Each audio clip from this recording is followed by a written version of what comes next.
Working on it? The format today will be the president will address our club for about 30 minutes and then take questions, 4 questions from club members. Thank you. Mr. President, thank you for being here and welcome.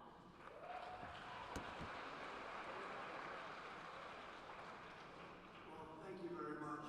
They actually told me you could speak for an hour and a half. So, 30 minutes. He didn't like the way I looked, I guess. But we do have a lot to say. And I want to thank you, Bob, and also want to thank friends and respected business leaders for welcoming me back to the storied New York Economic Club. Storied indeed. A very special thanks to Barbara Van Allen. Barbara, thank you very much. And former director of the National Economic Council, Larry Kudlow.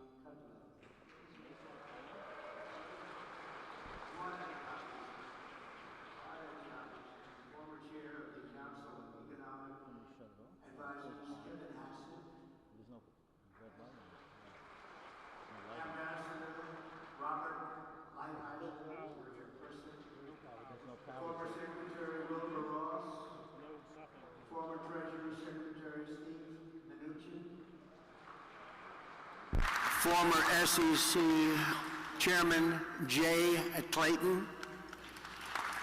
Ambassador Woody Johnson. Senior Advisor Stephen Miller. My friends and respected business leaders all, John Paulson, Jamie Dimon, Steve Schwarzman, Scott Bessent, Jeff Sprecher, Richard Kurtz, former head of the World Bank, David Malpass, and the 2 co-chairs of my presidential transition team that are being inundated with phone calls and requests. Linda McMahon.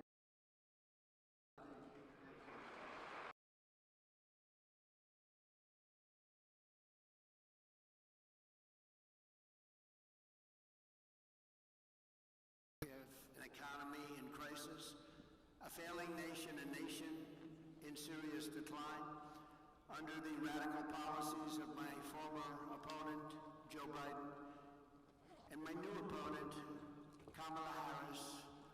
1.3 million workers have become unemployed in the past 12 months. I don't know if anybody knows that. The typical American family has lost over $28,000 due to rampant and record-setting inflation. Credit card debt has reached the highest in history, with more than 1 in 3 Americans reporting they have maxed out their credit cards. They've maxed out. Families now need to earn an estimated $110,000 a year to afford a typical home, meaning 65% of households are locked out of buying just an ordinary house. Gasoline prices, grocery prices, electricity prices, mortgage rates, and virtually everything else are up 30 to 100% since I left office. 8.4 million Americans are now working second jobs, the highest in more than 30 years. The real wages of African American workers are down by over 6%, a short period of time. The real incomes from Hispanic men are down 6.6%, or $3,600 per year, and on top of that, African Americans and Hispanic American jobs are under massive threat from the invasion taking place at our border. They're taking the jobs of Hispanic Americans, African Americans, and nobody talks about it, but I won't let it happen. Yet after presiding over the border, the worst in history for any country, there's never been a border like this. 21 million people, we project. This total economic catastrophe, the border czar, Kamala Harris, has now been slotted in by the Democrats to be reelected. She wants 4 more years to enforce a radical left agenda that poses a fundamental threat to the prosperity of every American family and America itself. And we're talking about America itself. She wants to defund the police, have totally open borders, ban fracking in Pennsylvania and everywhere else, take away your private health insurance, and perhaps most pertinent to the very brilliant people in this room, raise your business and corporate taxes, and unbelievably, she will seek a tax on unrealized capital gains. Most people don't even know what that means. What does it mean? She has been after all of this for years, and as everyone knows, she's a Marxist who destroyed almost single-handedly San Francisco, and when she was the AG, California itself, not the same place. People are leaving. They're fleeing like they are in New York. She'll seek out and she will try and get those things if she's elected, and she may very well succeed in getting them.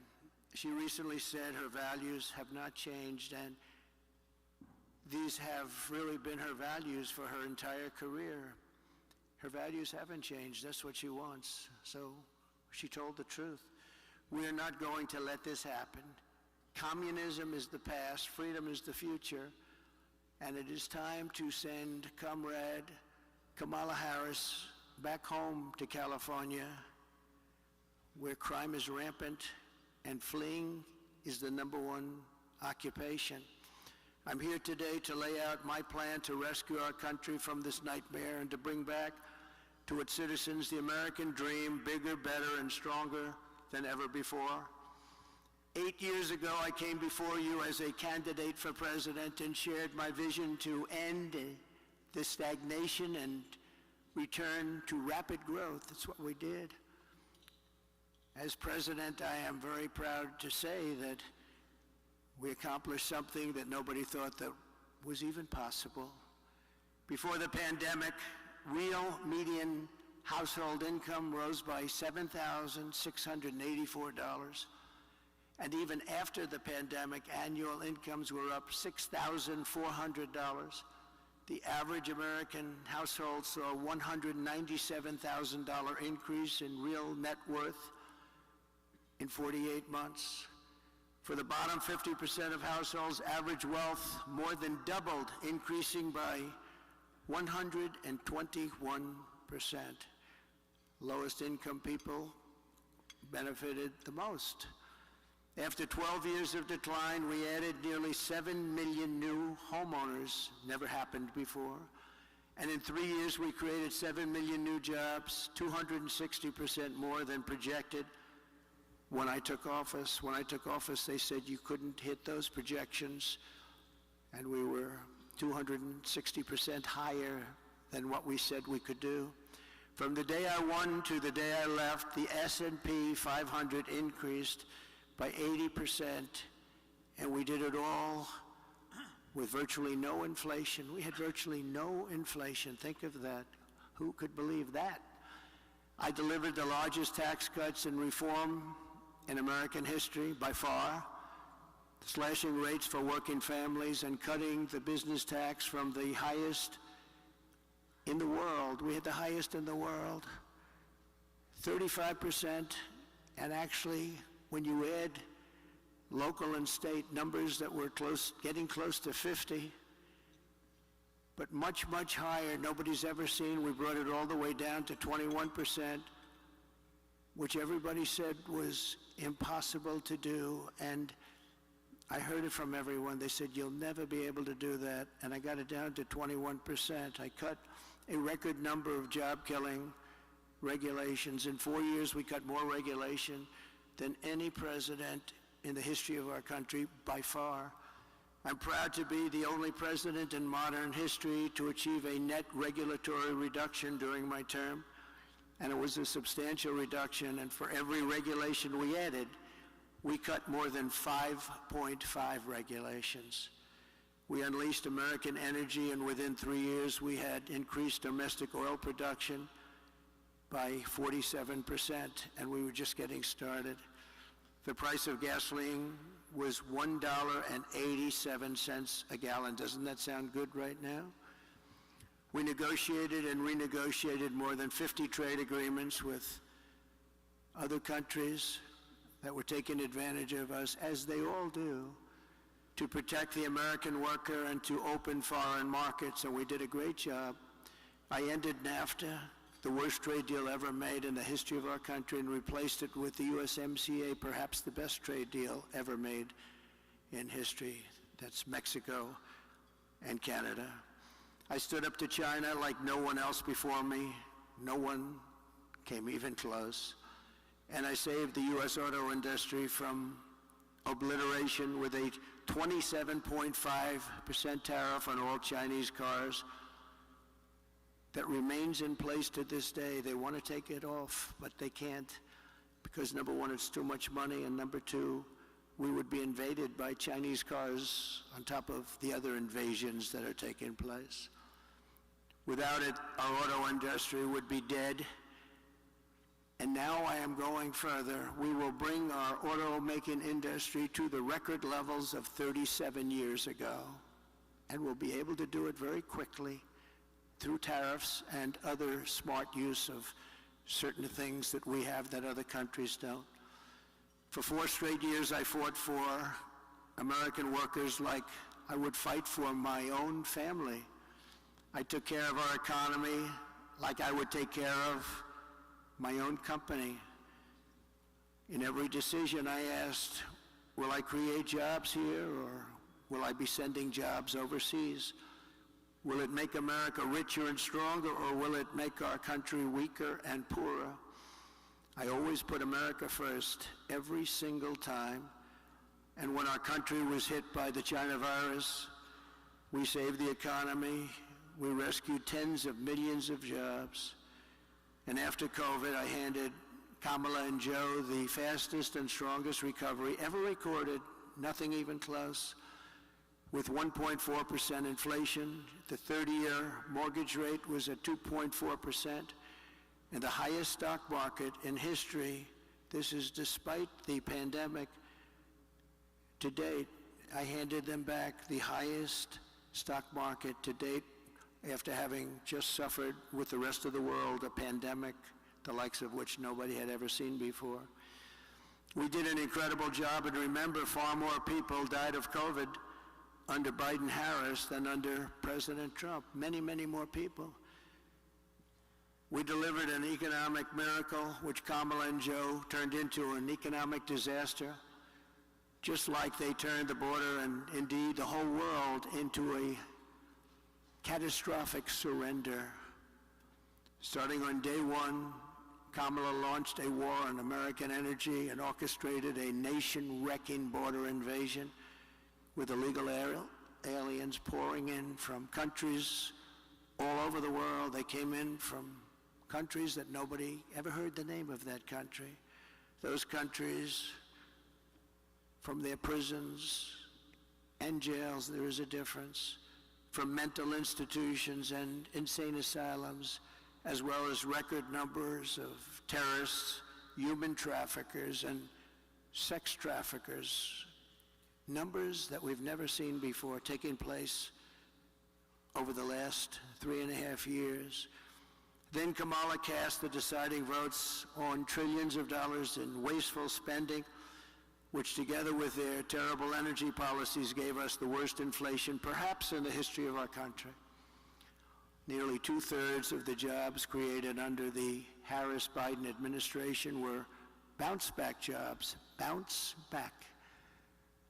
They were bounce-back jobs that I handed them from before the pandemic. This happens with pandemics. You have bounce-back jobs. The pandemic comes and it goes, and those people go back to their jobs. And just last week, Joe Biden admitted that on social media.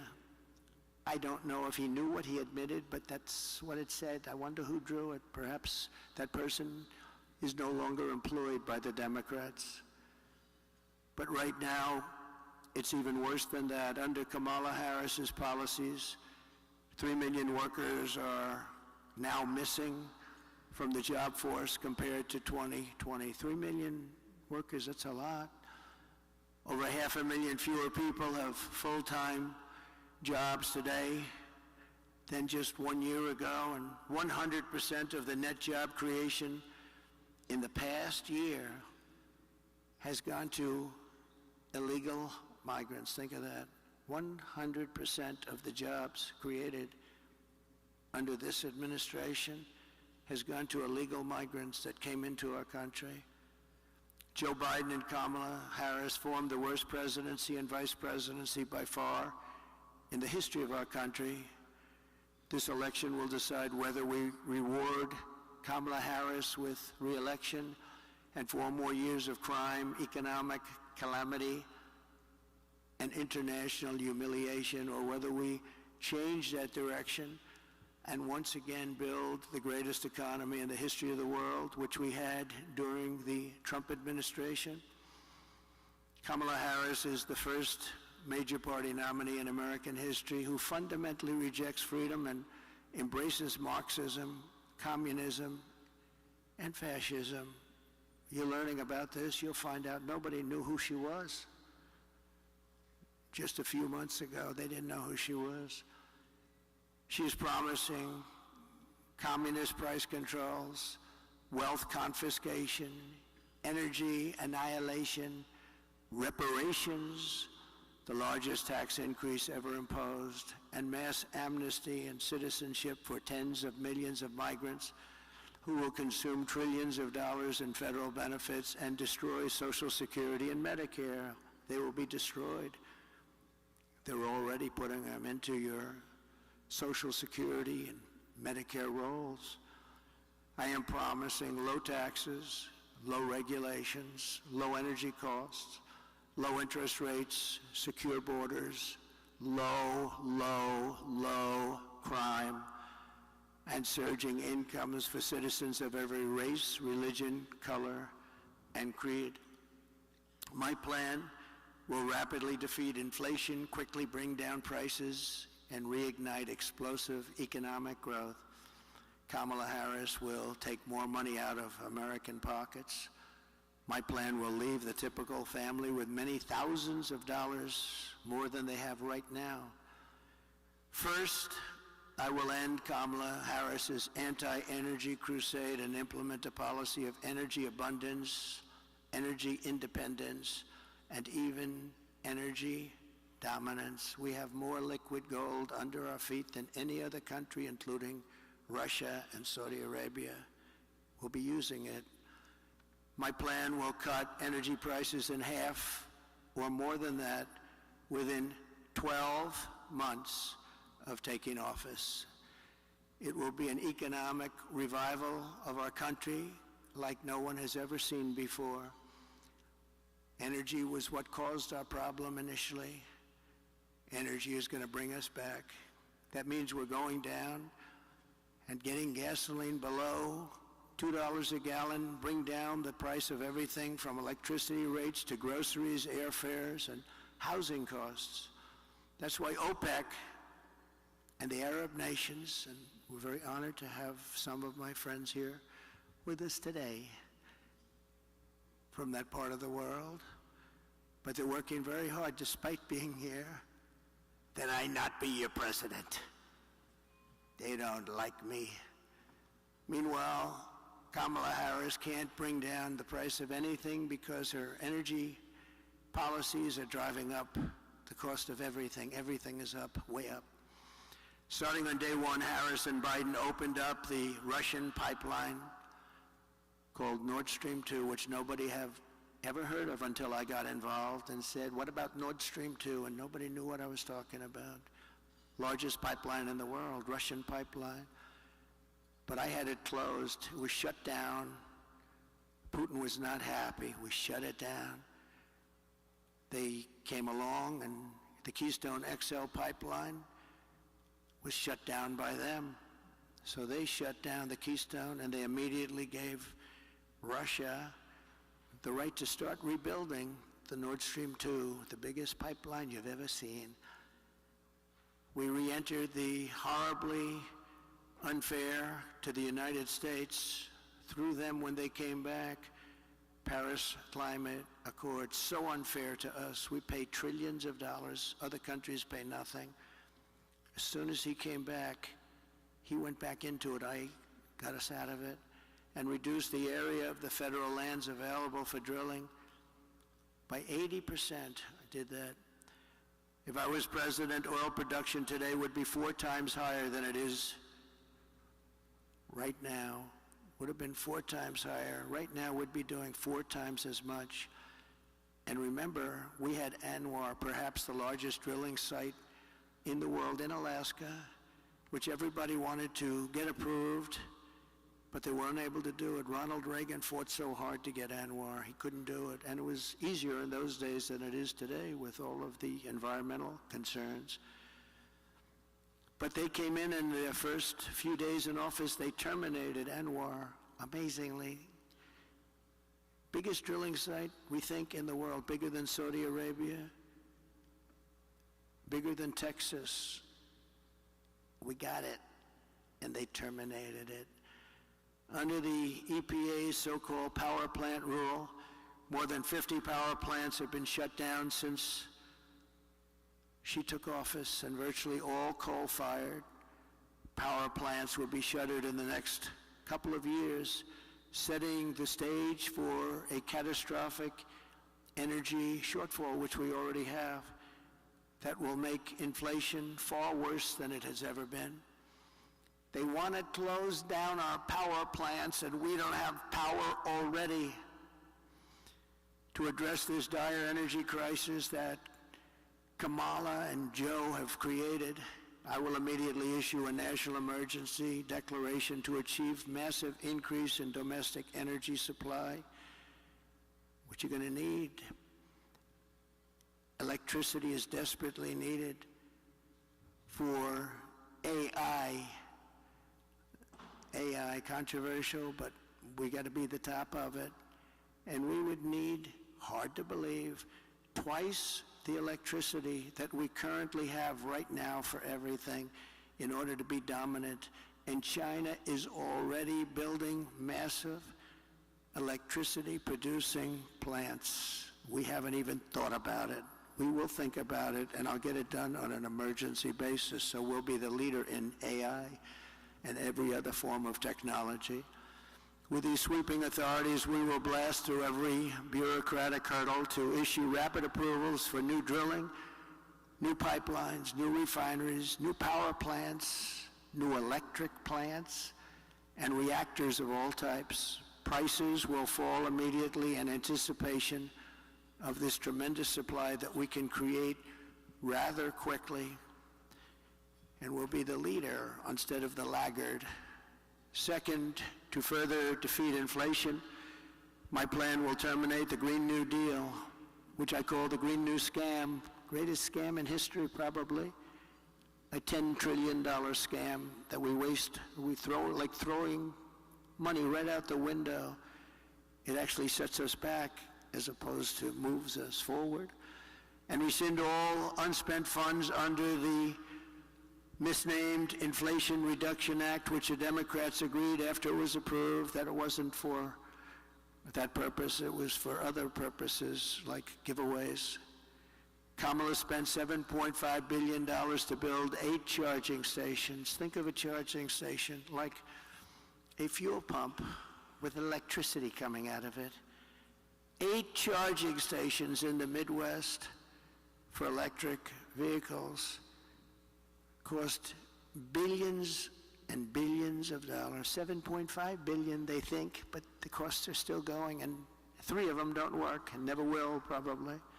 Other than that, it's worked out quite well. I will end the electric vehicle mandate, stop the appalling waste, and save taxpayers an estimated $1 trillion. Third, I will launch a historic campaign to liberate our economy from crippling regulation. My first term, I pledged to cut 2 old regulations for every 1 new regulation, and we did much better than that, as I've said. Yet over the past 4 years, Kamala has added $6,300 a year in regulatory costs onto the backs of the typical American family. Think of that. To stop this onslaught and lower prices, I'm pledging today that in my second term, we will eliminate a minimum of 10 old regulations for every 1 new regulation. We'll be able to do that quite easily, actually. And instead of attacking industries of the future, we will embrace them, including making America the world capital for crypto and Bitcoin.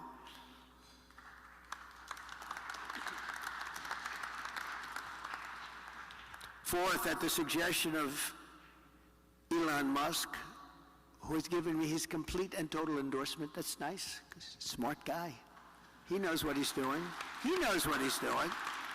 It's very, very much appreciated.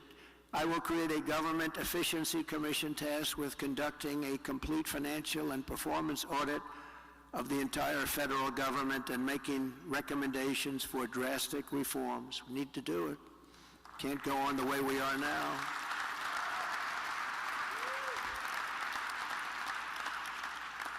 And Elon, because he's not very busy, has agreed to head that task force. Be interesting. If he has the time, that'd be a good one to do it, but he's agreed to do it. In 2022, fraud and improper payments alone cost taxpayers an estimated hundreds of billions of dollars.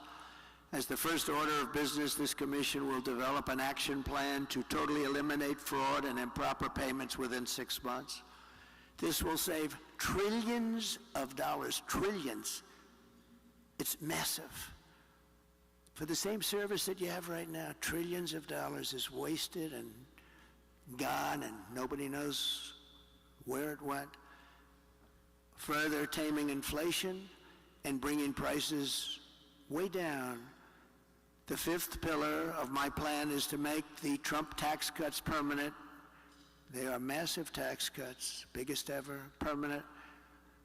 And to cut taxes even more, and we will have no tax on tips, something which they copied 4 weeks after I said it. She got up and said, no tax on tips. I said, I just said that. She is actually copying a lot of my plan. In fact, we're going to send her a MAGA cap sometime in the next week. We're having a special one made. But we also know she doesn't mean it. She's going to stick with what her whole life has been about. And also, no tax on Social Security benefits. People on Social Security have been wiped out by inflation, and now on top of it, we tax their benefits. We're not going to tax their benefits.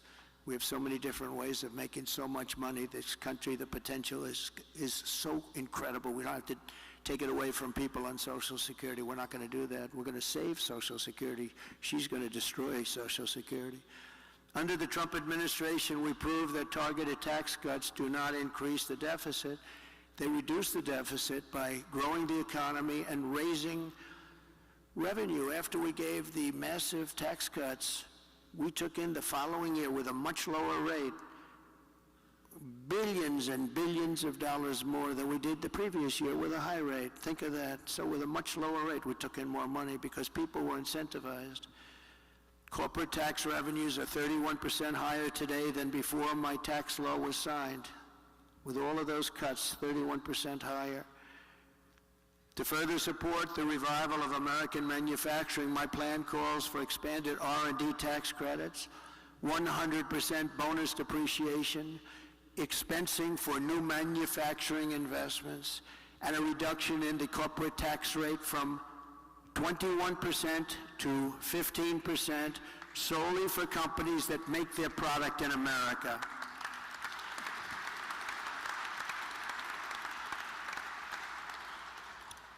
You have to make your product in America. If you outsource, offshore, or replace American workers, you're not eligible for any of these benefits. In fact, you will pay a very substantial tariff when a product comes in from another country that's made in another country and comes in. There'll be a big tariff on that product because we want to make our goods in America, and most of them we can. My message is simple. Make your product here in America, and only in America. We are not going to be taken advantage of anymore, just as we made great inroads and progress 4 years ago. We made tremendous inroads on this subject. We're not going to watch our wealth and jobs get ripped away from us and sent to foreign countries, which is what's been happening for many, many decades with us.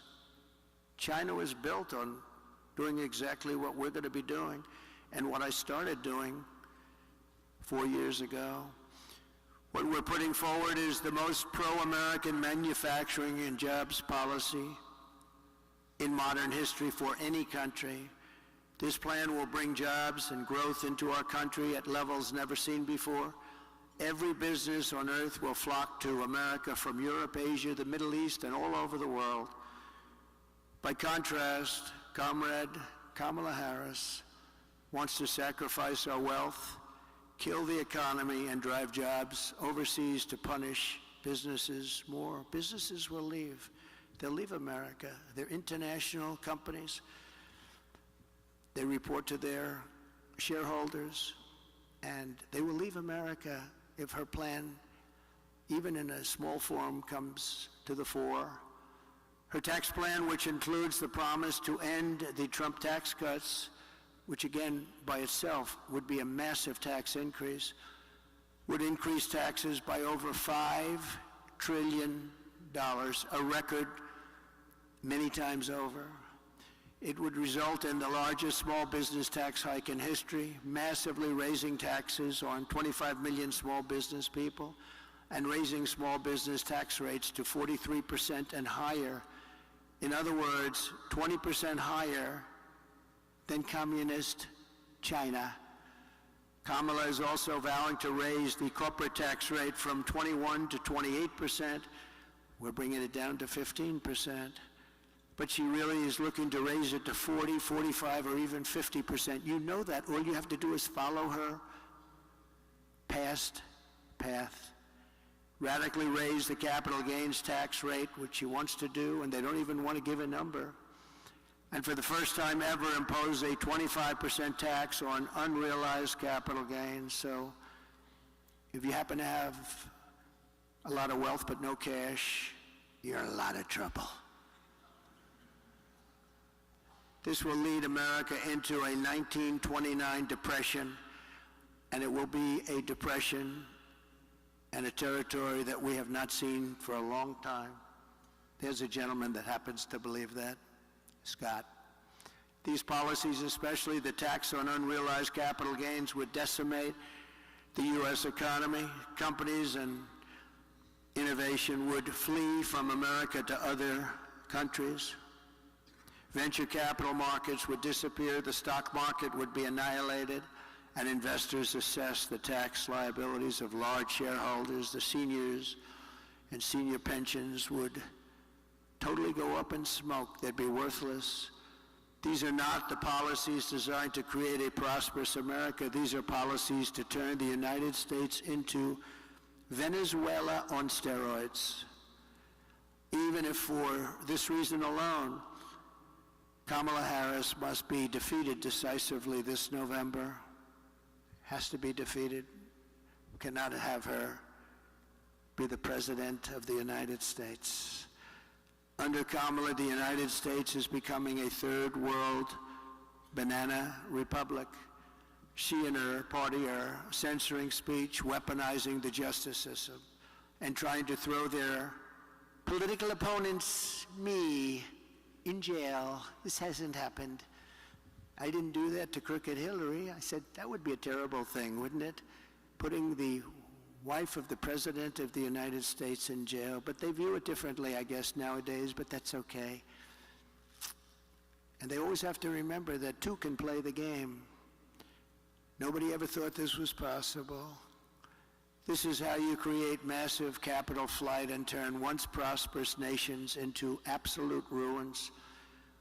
I will have no higher priority as president than to restore the fair, equal, and impartial rule of law in America. We have lost the rule of law. Who would have thought?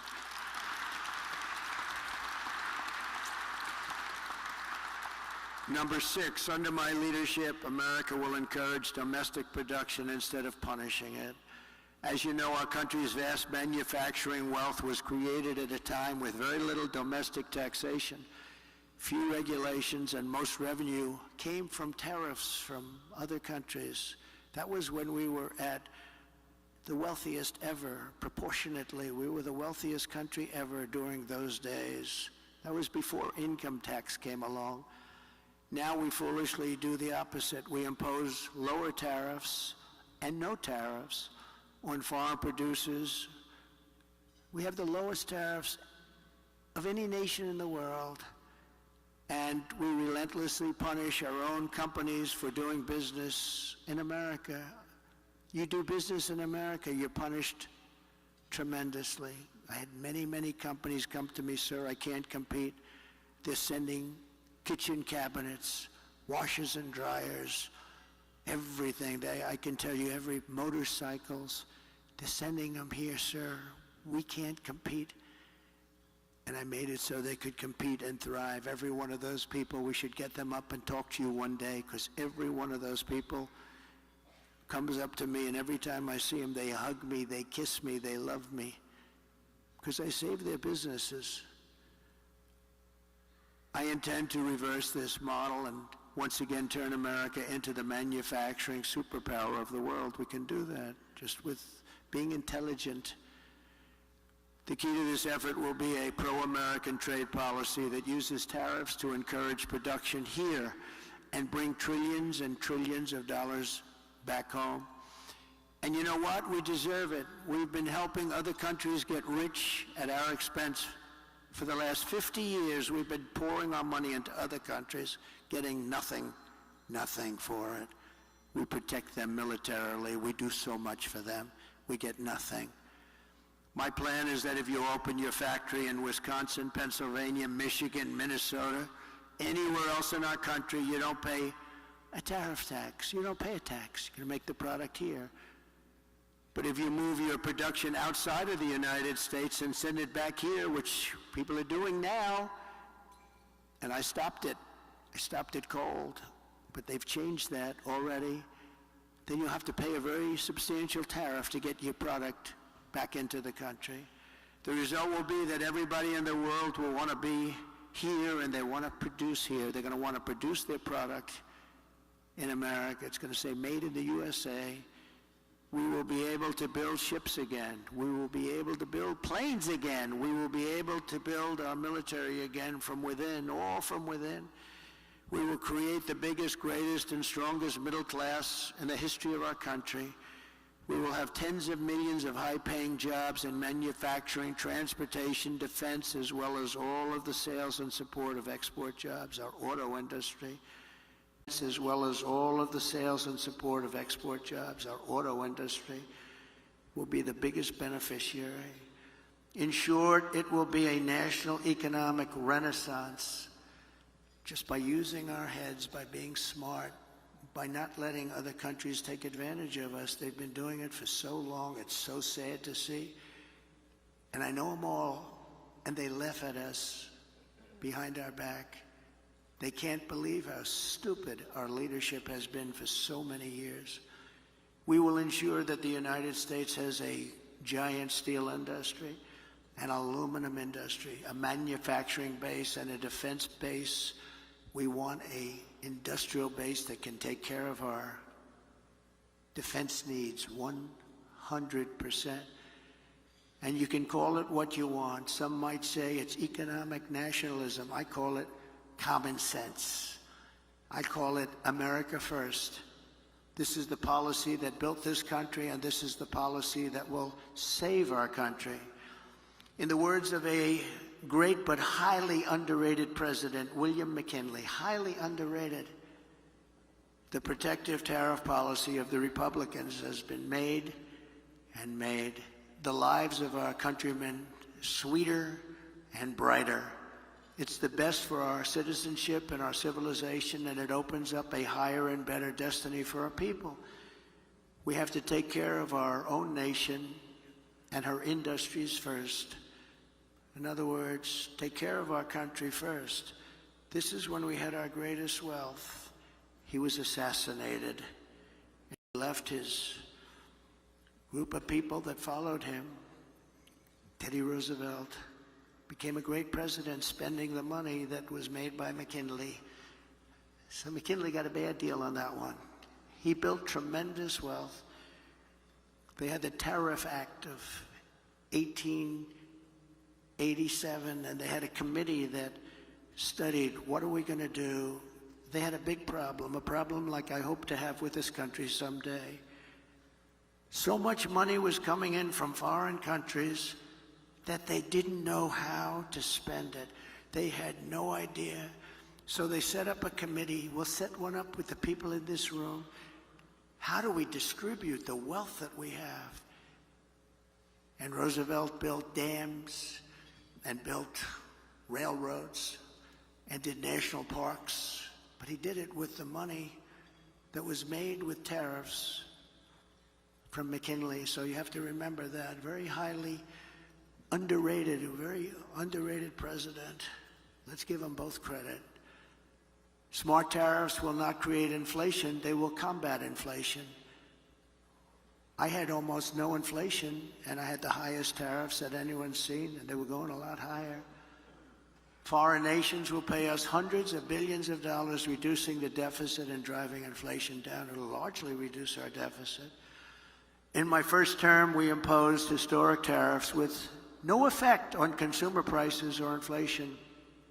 The anti-tariff people, many of them, I believe, honestly work for these other countries in some form, get tremendous amounts of lobbying money and other money because it doesn't make sense what they're saying. But we had no inflation, and we had protection, and I saved so many industries. I saved the steel industry. But Biden and Harris are letting it go. They're letting it go. It's so easy to keep. A combination of fair trade, tax cuts, regulatory cuts, and energy abundance will allow us to produce more goods better and cheaper right here in the USA than we've ever done before. And foreign nations will respect us again. I got along great with foreign nations, and I taxed the hell out of them. And they liked me. Maybe they respected me. And Viktor Orban, a very strong man, he's the Prime Minister of Hungary. He said the only thing missing from the world right now is President Trump. He kept the world safe because everybody was afraid of him. I don't like that term, but that's the term he used. I would like to say respected him and respected our country, but he didn't say that. He said everybody was afraid of him. He said China was afraid, Russia was afraid, they were all afraid. Kim Jong-un, I got along great with him. And I try to explain to the fake news media that getting along with people, foreign countries, is a good thing, not a bad thing. It's a very good thing. It's a smart thing. We will require all essential materials for our national security to be produced here in the United States, creating millions and millions of new manufacturing jobs. You know, when we built the F-35, we have the wings built in one country. We have the tail, rudders, built in another country. We have the seats built in another country. We have the electronics built in 7 different countries. What the hell would we do if there's a war? And we'll end up fighting half of those countries, and we don't want to have a war because right now we're closer to World War III than we've ever been in our lives. With Russia, Ukraine, which would have never happened if I was president. With October 7th in Israel, the whole Middle East is blowing up. Would have never happened. They would have never happened. Respectfully, Iran was broke. They had no money for Hamas. They had no money for Hezbollah. It wouldn't have happened. There would be peace in the Middle East, and Iran would be a big beneficiary of that peace. It'd be good. But all of these things that happened, and inflation would have never happened. And Afghanistan would have never happened. The worst withdrawal in history. I believe the most embarrassing moment in the history of our country. In fact, that's what caused President Putin to go into Ukraine. When he looked at how incompetently that was handled, he looked at it and he said, man, they're incompetent. That was the most embarrassing day in the history of the United States of America. Airplanes taking off with many people sitting on the wings of the plane and the side of the plane and the wing, and you see them dropping off the planes at 3,000 feet. They thought it was their trip to freedom. There's never been anything like that, and I think there's no greater embarrassment. By the way, we lost 13 incredible soldiers. I got to know the families very well, spent a lot of time with them 4 days ago in Arlington Cemetery. 3 years ago, they were celebrating 3 years, honoring their children. And yeah, that's right, they call them their children. They still call them, they always will call them their children. They're gone. And many of those people there should have never left from there. They should have left from Bagram, the big air base.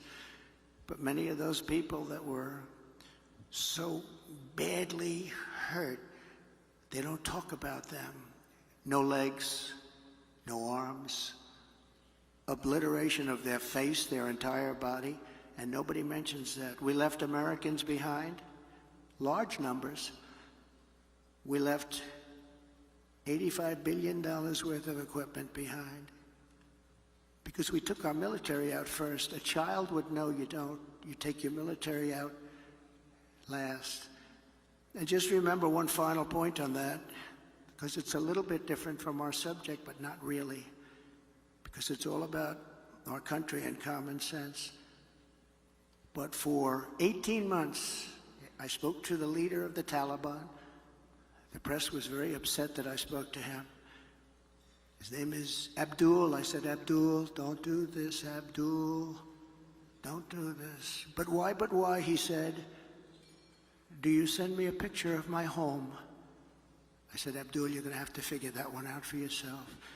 But don't do this, Abdul, because it's going to end badly for you. And for 18 months, we didn't have one soldier shot at or killed in Afghanistan. And then we took our soldiers out. We had a very, very disgraceful election. And this group came in, and they didn't know what the hell they were doing, and they still don't. They've gotten worse. You know, with experience, you're supposed to get better. They got worse. They're worse now than they ever were. And we're going to turn our country around. We're going to become a major producer of rare earth minerals. We're going to create jobs and making it really, and us, truly self-reliant. Remember the rare earth, where we have to go to China. We have sites that are tied up with more than anybody else has. They're environmentally protected. We have sites that are phenomenal, everything you want in terms of rare earth, and we can't use them because of environmental protection. But we're going to end that very quickly as soon as I get to office. We will make housing much more affordable. As inflation is tamed, interest rates will dramatically fall. They'll be down very, very low. We'll get them down. We had them down to 2.4% and even lower than that for a period of time. Reducing mortgage rates is a big factor. We're going to get them back down to, we think, 3%, maybe even lower than that, saving the average home buyer thousands of dollars per year. They can now go out. Young people will be able to buy a home again and be a part of the American dream. We will eliminate regulations that drive up housing costs with the goal of cutting the cost of a new home in half. We think we can do that. The regulations alone cost 30%. Regulation costs 30% of a new home. And we will open up portions of federal land for large-scale housing construction. These zones will be ultra-low tax and ultra-low regulation. One of the great, really small business job creation programs it will be of all time. We're going to open up our country to building homes inexpensively so young people and other people can buy homes. You can't buy them anymore. Millions of Americans will take part in setting these safe and beautiful communities, reviving the frontier spirit, and really, as I said, reviving the American dream. It's about the American dream. It's all about the American dream. We don't talk about American dream with these people in office. They don't want to talk about the American dream because they're the exact opposite. They're the exact opposite. We also cannot ignore the impact that the flood of 21 million illegal aliens has had on driving up housing costs. That's why my plan will ban mortgages for illegal aliens in California. They're passing a law where they're going to give illegal aliens money to buy a house. But our soldiers, our veterans that are laying on the streets, they can't have them. You have soldiers right now laying on the streets of different cities, all Democrat-run. They're laying on the streets in front of hotels, in some cases luxury hotels, and you have illegal immigrants coming in and living in those hotels and laughing at our soldiers as they walk by into a luxury lobby. Is there something wrong with that thinking? Is there something wrong with our country? If Kamala is allowed to continue to let our country be invaded, we will face a fiscal Armageddon. These migrants are consuming hundreds of billions of dollars in benefits. You saw in Colorado this week a group from Venezuela, rough ones, they took over large sections of a town, large sections of an area of Colorado, Aurora. Has anyone been there? I think you'd better stay away for a little while. They had AK-47s, the ultimate guns, AK-47s. They can blow lots of people away real fast. And the sheriff didn't want to touch him. Nobody wants to touch him. Sheriff, there's 18 Venezuelans attacking my building. Would you please come over and straighten out the situation? He's got a deputy. You know what they say?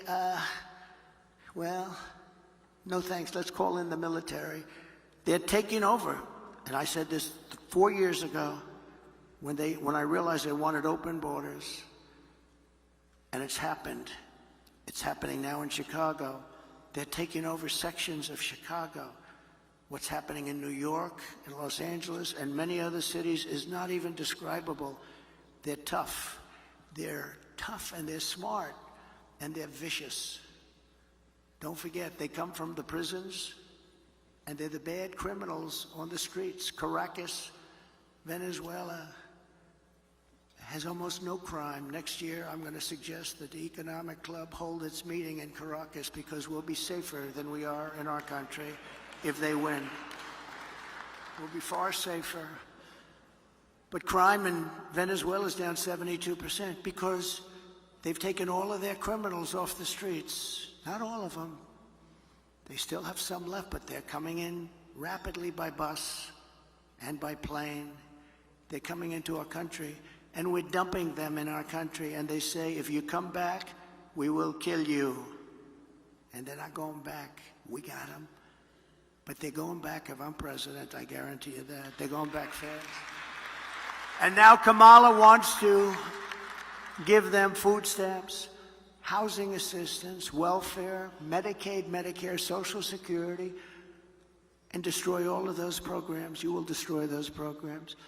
That is why I will ask Congress to pass legislation barring all taxpayer-funded benefits to illegal aliens. And by the way, when you do that, they won't come. They're coming now because they realize they've never seen wealth like this. They're getting things that they could never get. They're coming for that reason. If you stop that, you'll be dropping the flow by 80%. I think even more than that. They're coming because they're taken care of.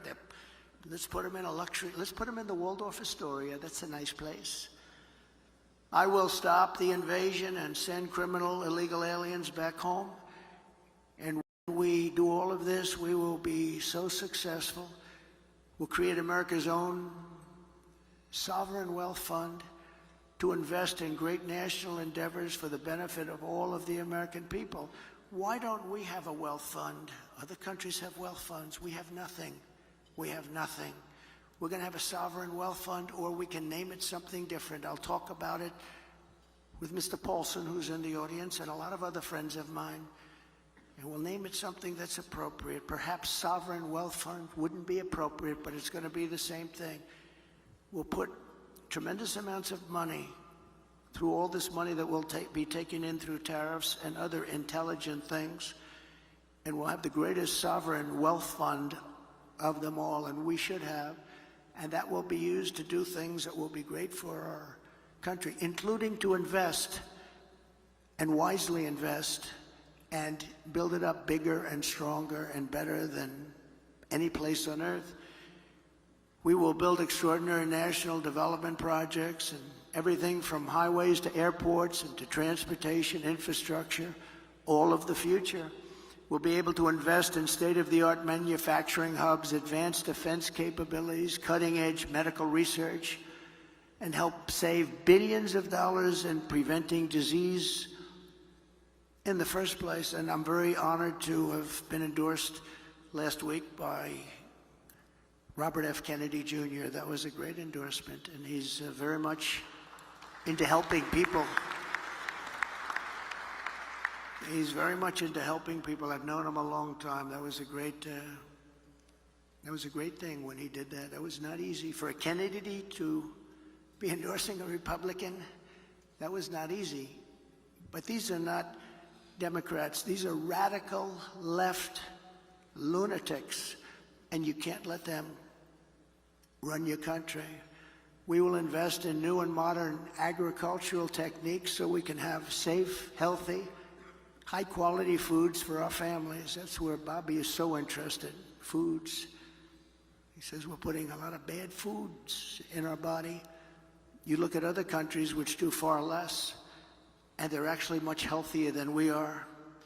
This wealth fund will return a gigantic profit, which will help pay down national debt. We're going to work on national debt very strongly, by the way. We're going to have so much money coming in. We're going to work on national debt. We're at close to $36 trillion right now. We're going to work on getting it down. And it is many of the people in this room who will be helping to advise and recommend investments for this fund.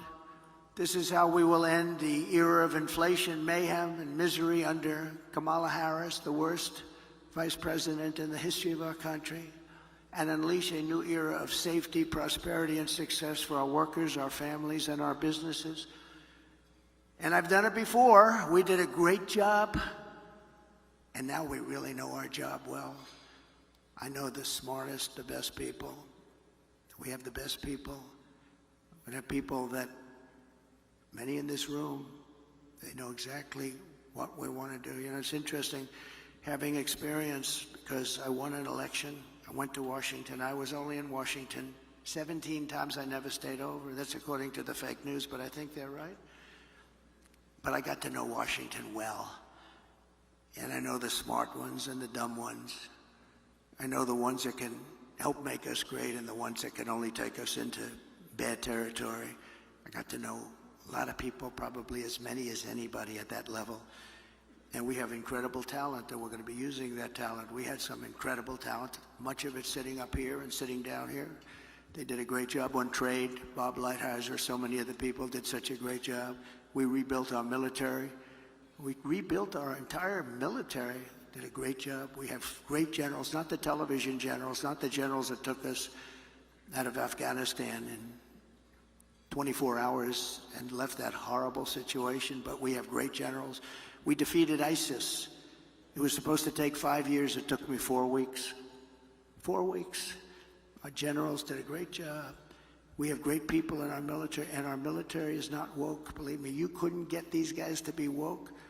Some of the guys on top are woke, but those aren't the ones that are great. So we're going to do things that we didn't do even the first time. We had a great presidency. There was an article written the other day that the Trump presidency was a great presidency.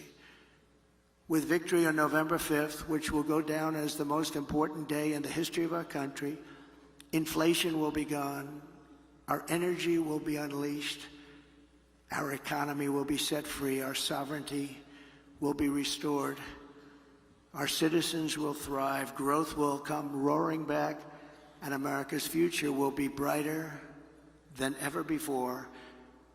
So I want to thank you all. This has been a lovely experience. It was years ago that I was here. We talked about what we were going to do, and we did just about everything we said. And if you'd like, we'll take a few questions, Bob. Great. Thank you very much. Thank you. Thank you.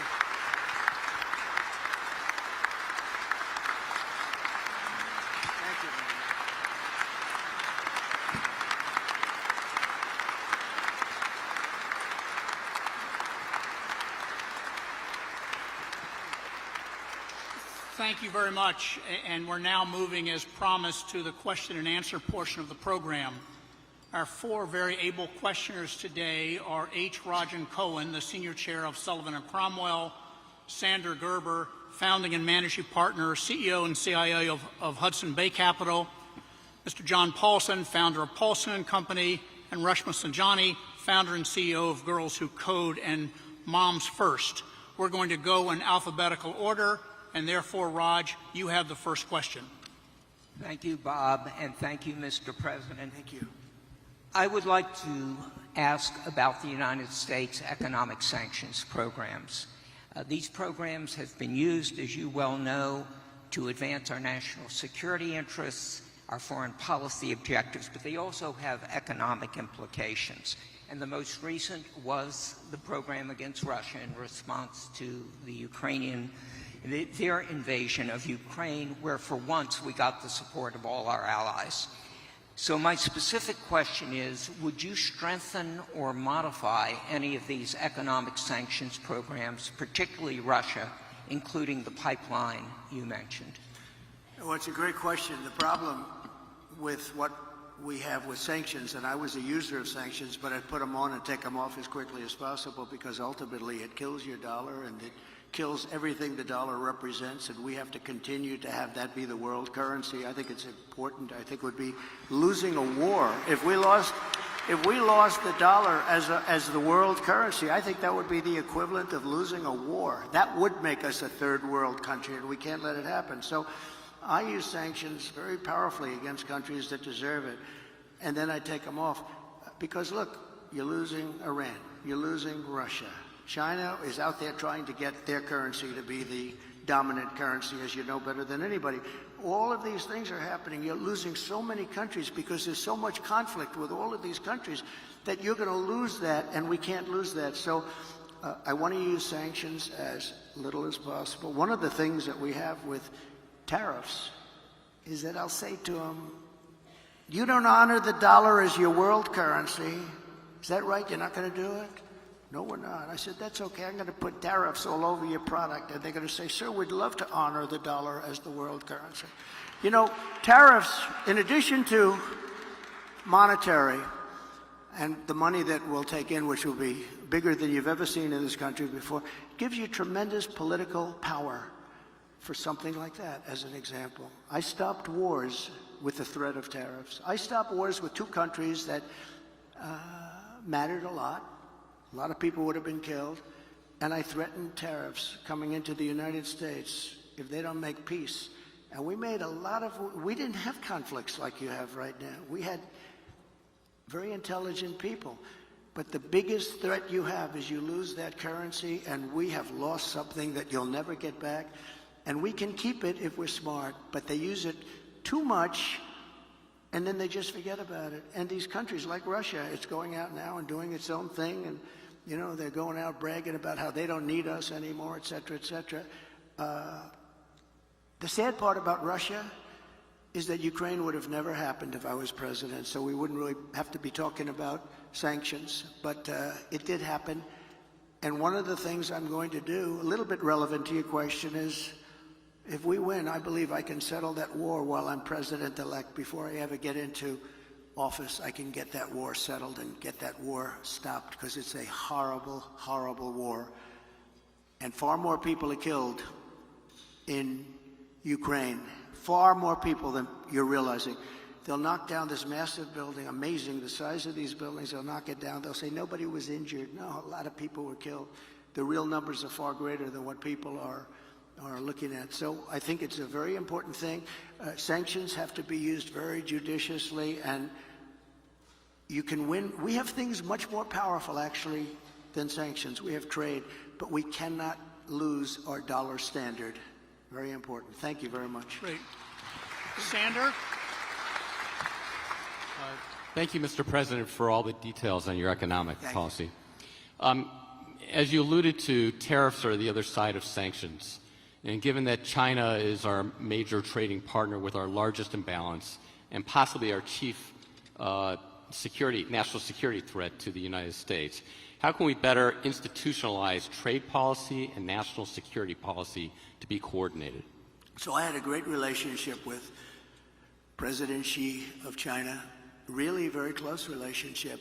Now, look, he likes China. I like us, so, but I don't want to sound foolish. He was my dear, dear friend. He's a tough guy. He's a fierce person. I say very smart. You know, when you say he's smart, the fake news goes crazy. He said, President, she is smart. And I say, yeah, well, he controls 1.4 billion people with an iron fist. He's smart. But we had a very good relationship with China until COVID.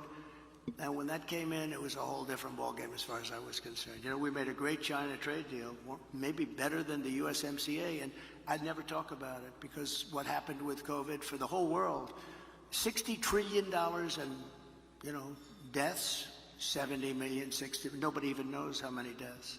And it all came out of Wuhan. So it changed my relationship. But I think I'll have a great relationship with China. I had one before. And they respected us, but they respected us because they no longer thought we were fools. They used to think we were fools because we built China. They would take over $500 billion a year and use it for their military and other things. And we got nothing out of that. We got some cheap product. You can buy 19 pencils instead of 2. Who the hell cares? You can buy 16 dolls for your daughter instead of 2 nice dolls. And we got very little out of that relationship. They got a tremendous military power, and they still have it today. So, but I believe we will have a very good relationship with China and with a lot of other countries that we're not getting along with too well today. And things are going to straighten out. We're going to get them straightened out very quickly. Very important that we get along with the rest of the world. You know, we have things today called nuclear weapons. I rebuilt our whole military, including our nuclear capability. And so I got very familiar with it. And, you know, I say this often because I had an uncle who was the longest serving, I believe the longest serving, I was told that by MIT, but he was there 39, I guess, or 41 years, longest serving professor in the history of MIT, and nuclear was something he knew a lot about. And we used to talk about it. I'd say, Uncle John, there's no way. He was telling me about this incredible power that was being unleashed potentially. And I say, Uncle John, you could never. And you know what? He was very modest because I've seen the destructive capability. And this world is going to have to get along because if that's ever unleashed, we already have too many countries that have at least remnants of it, some of it.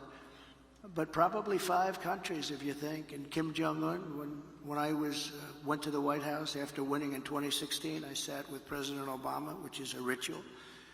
And you sit and you talk. And I said, what's the biggest problem? He said, North Korea is the biggest problem. I don't think it's solvable. I said, have you tried calling him or talking to him? And actually, the answer was yes, and he wasn't responded to. But I did, and we were very safe. It started off a little rocky, if you remember. Little Rocket Man, I called him, and he called me things too. He's got a red button on his desk. I said, I have a bigger red button, and my red button works.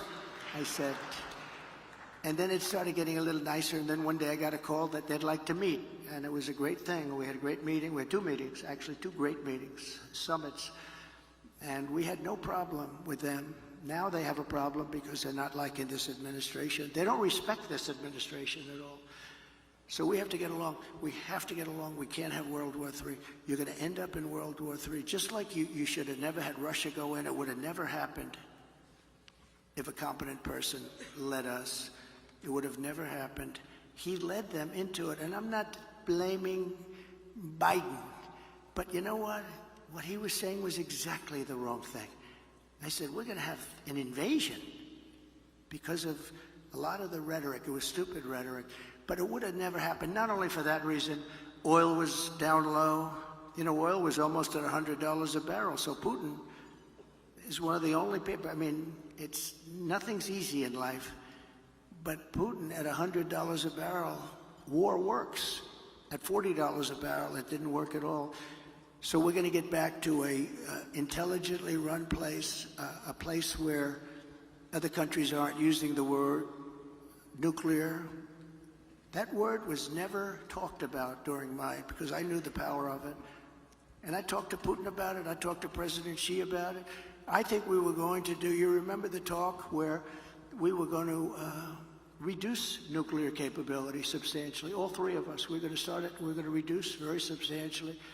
And then we had the election, and after the election, they didn't talk about that or anything else, frankly. But we have to be very, very careful, because the destructive capability of nuclear, when people talk about global warming, I say the ocean is going to go down 1/100th of an inch within the next 400 years. That's not our problem. Our problem is nuclear warming, and we better be smart, and we better have smart people at the top that know how to deal, because these people don't know how to deal.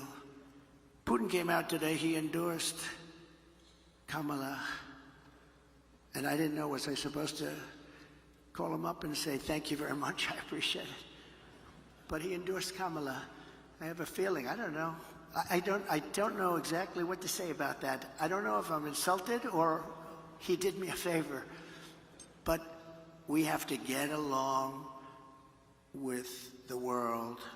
We can't have war, because the destructive capability, you can be the head of the biggest bank wherever the hell Jamie is sitting. You can be the head of the biggest bank in the world, and a couple of nukes and your bank doesn't mean a thing. You gotta get along. This is such an important job. It's a dangerous job too. Very dangerous job. If you look at statistically, being president is very dangerous. That throbbing feeling I have. Oh, that throbbing feeling. No, it's a very dangerous job, and you have to do it right. And if you don't do it right, bad things will happen to the world. Things like you've never seen before. Okay, thank you very much. Thank you. Thank you. John Paulson behind me to your right, Mr. President. Hi, John. First, let me thank you for your presentation today. President Trump, in the last fiscal year, the fiscal deficit under the Biden administration was approximately $2 trillion. Under the policies you've announced, the deficit would come down from items such as increased revenues from tariffs, as well as eliminating the tax incentives for the Green New Deal. These gains would be mitigated by decreases in revenues from policies such as no tax on tips. Overall, what do you estimate will be the impact of the fiscal deficit from your policies? Well, we just hit record highs at numbers that nobody ever thought possible. You're right, it's over $2 trillion.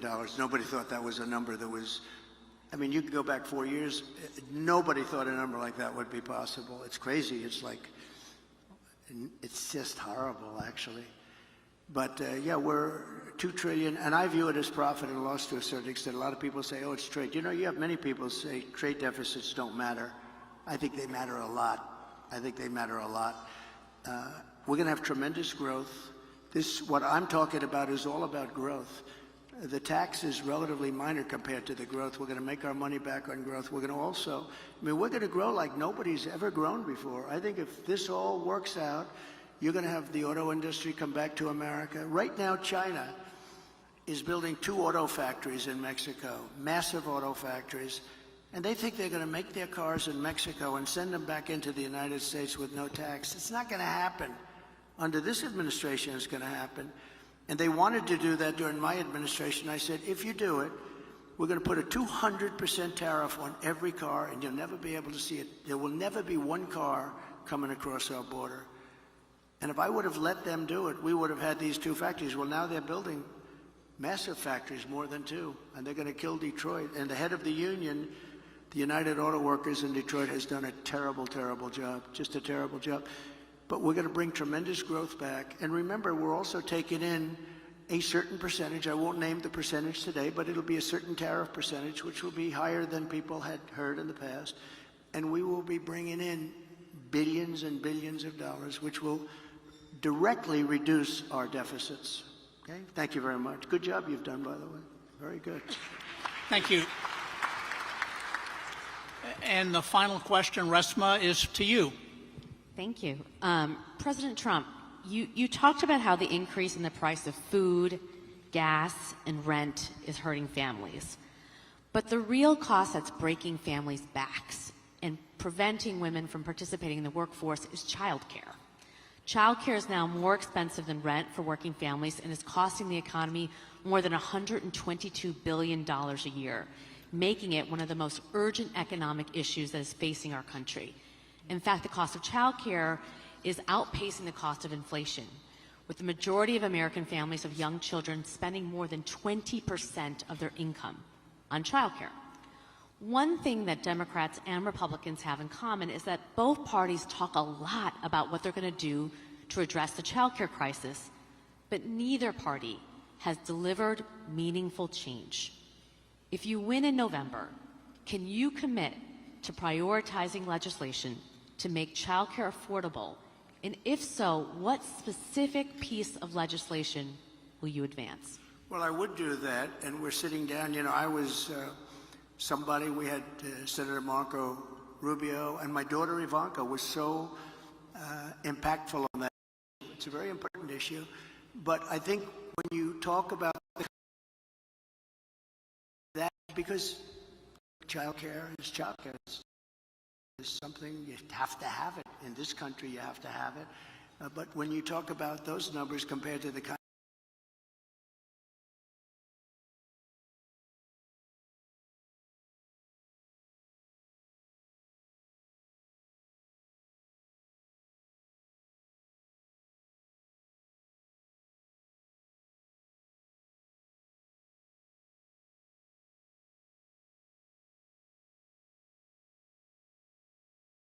short period of time, coupled with the reductions that I told you about on waste and fraud and all of the other things that are going on in our country, because I have to stay with childcare. I want to stay with childcare, but those numbers are small relative to the kind of economic numbers that I'm talking about, including growth, but growth also headed up by what the plan is that I just told you about. We're going to be taking in trillions of dollars.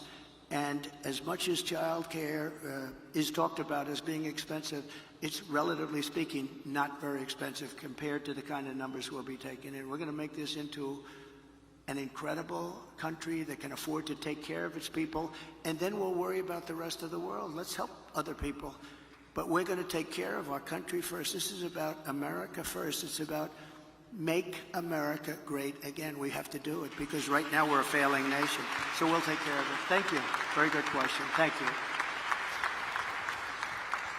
Thank you, Bill. Thank you very much, Mr. Trump. It's great that you accepted our invitation to be with us today.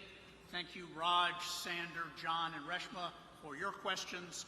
The President is now going to be leaving the building, and so we want to all stay seated while he and his team leave.